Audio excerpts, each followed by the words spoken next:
Hello guys, hello water sign, hello Pisces, Scorpio, and Cancer. Welcome dito sa aking channel, Kapalaran 888. Welcome. Alamin natin kung anong messages, vibration, gabay energy. This is weekend reading para sa lahat ng water sign, Pisces, Scorpio, and Cancer. Okay, first card natin and second card is number 9 and number 20. Water sign, Pisces, Scorpio, and Cancer, sinasabi ng baraha sa'yo dito, na may posibleng pagbabago na magaganap sa'yo this weekend. Sa usaping bahay, tirahan, or family or home. So, sinasabi ng baraha na pwedeng ikaw ay lilipat ng bahay. Maybe ikaw ay naghahanda, nag-e-empake para sa paglilipat mo ng bahay.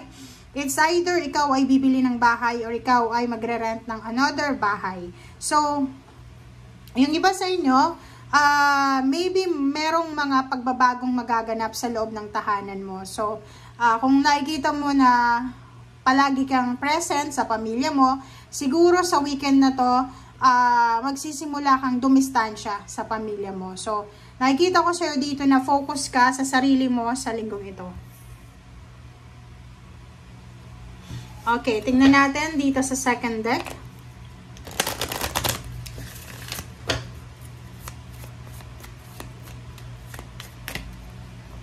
Okay. Friendship and commitment. So, nakikita ko sa'yo dito, sa weekend na to, nakikita ko isang water sign, Pisces, Scorpio, and Cancer na magiging parang mag-iingat talaga siya sa commitment or sa friendship or sa collaboration or sa kung ano man to na meron siya. Like, for example, kung gusto niya makipagkaibigan, kailangan niyang maging maingat kasi maybe maraming beses na siyang binackstab or kumbaga niloko, parang ganon. So, nakikita ko yung pagiging wise mo dito. Magiging sobrang wise ka. I-detach mo yung sarili mo sa mga drama, sa negativity, or sa friendship, collaboration, or commitment na alam mo na hindi para sa'yo. Okay.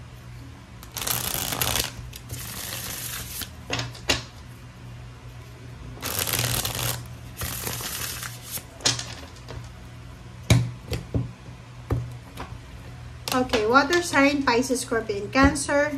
First card natin is Emperor.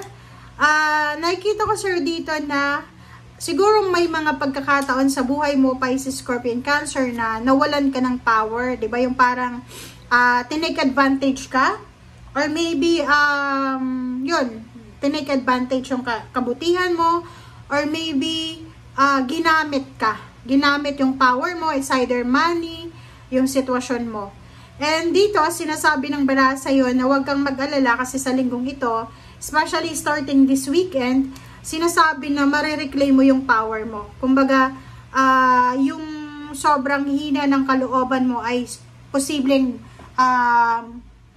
maging malakas ka na ulit emotionally. So, like dati, diba? So, naglagay ka ng boundaries sa paligid mo para iset yung priorities mo and then medyo inalis mo yon kasi naging parang ang tawag ng kampante ka. But now, nakikita ko sir dito na maglalagay ka ulit ng boundaries sa paligid mo. Kasi takot ka na matraidor, mabackstab, and takot ka na sa mga ugali ng mga tao. Okay. Okay. Pisces, Scorpio, and Cancer, congratulations sa 2 cards na to. Kasi yung dalawang baraha mong ito ay sobrang positive. Sinasabi ng baraha na may good karma na posibleng darating sa'yo. Yun na nga, maraming tao yung binackstab ka, niloko ka, maraming tao yung nilinlang ka, na-scam ka, parang ganon, pinaikot ka sa palad nila, parang ganon. But now, nakikita ko sa'yo dito na ibabalik ng karma, ng good karma sa'yo kung ano yung ginawa nila sa'yo. So, yung mga taong gumawa ng ganon sa'yo, ibabalik ng universe yung masamang ginawa nila sa kanila. And ikaw, makakatanggap ka ng balanse. So, halimbawa, for several days or several months na hindi balanse, yung parang anong tawag dyan, yung ginagayuma ka, di ba? Yung parang, halimbawa, may isang tao na malapit sa'yo na hingi sa'yo ng pera, tapos hindi mo napapansin, bigay ka lang ng bigay. And then now, marirealize mo ngayon mismo na parang nawala ka dun sa power ng panggagayuma ng taong ito. So, parang mararamdaman mo sa weekend na to na you're free, diba? You're free kasi wala ka nang dapat na pakisamahan, lalo na sa financial mo, magiging sobrang free ka, diba? Siguro makakaipon ka na ngayon kasi wala nang mga vampire or financial vampires na sinasak lahat ng money mo. Okay. Yung iba sa inyo dito, may posibleng contract signing. Pwedeng meron dito sa inyo na tataas yung posisyon sa trabaho, tataas yung sweldo, or meron kayong financial success na isa-celebrate sa weekend na to.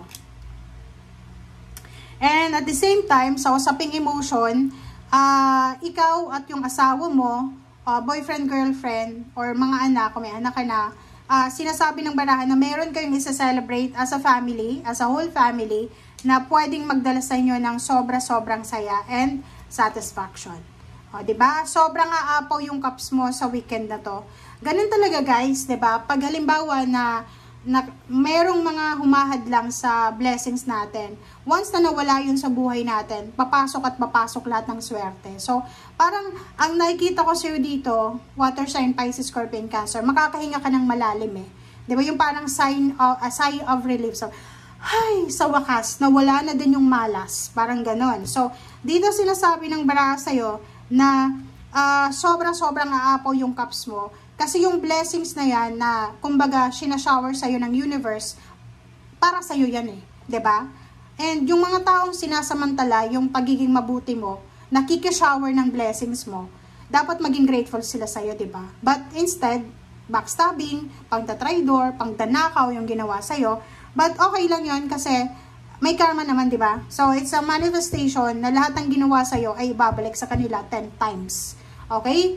Kung tiwala yung nawala, yung tiwala na yan, kumbaga, sa atin sa Pinoy, napaka-importante yung tiwala. Pag binigyan ka ng tiwala, dapat wag mo yung sasayangin. Kasi 'di ba, pag nabasag na yung baso, kahit i-paste mo pa yan, basag na. Wala na yung tiwala, 'di ba?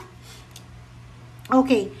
Three of Pentacles, meron kang negosyo na posibleng iniisip.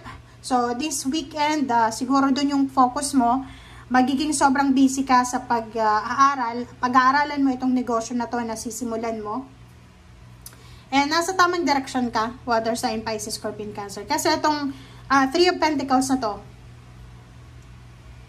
itong negosyo na to, itong financial partnership and collaboration na to, ito yung makakatulong sa'yo para umasenso ka ng sobra-sobra. So, hindi ko alam kung anong business yung iniisip mo, but sinasabi ng baraha sa'yo na pag ito talaga binigyan mo na 101% na focus, talagang aarangkada yung success mo pataas. Okay? The Hermit. So, maybe, several years ka na, several months ka nang nag-iisip ng negosyo, pero maraming tao yung sagabal eh. Diba? Parang ganun. And dito sinasabi ng baraha sa'yo na mayroong liwanag. So, this weekend, merong liwanag na posibleng, kumbaga, clarity, answered prayers, diba? Or awakening, diba? May liwanag dyan na parang eto na yung revelation, na yung pangarap mo na to or yung plano mong ito ay tuluyan na tong maisa sa katuparan. Okay? The Devil and King of Wands. Sa loob ng trabaho, sa loob ng negosyo, mag-iingat ka kasi kahit saan ka pumunta, maraming traidor, maraming inggitero, inggitera, so mag-iingat ka. Lalo sa usaping pera, sinasabi ng baraha sa'yo, ingat-ingat ka kasi maybe ikaw ay kumbaga candidate for managerial position or ingat-ingat ka sa paghawak ng pera mo kasi may mga tao dyan sa paligid mo na gustong makipag-ride on sa success mo na pwedeng, 'di ba, parang ikaw yung nagpagod tapos sila ang makikinabang sa pera mo, parang ganun. So, kailangan mong mag-ingat. Okay, and Six of Pentacles, ingat-ingat ka din sa pag-shower ng pera mo. Yun ang pinaka-importante sa weekend na to. Priority, dapat ang sarili mo. Pamilya, yung intimate, anak, asawa, parang ganun. So, boyfriend, girlfriend, magulang, parang ganun. And yun lang ang dapat priority mo sa ngayon. Thank you guys for watching. Bye!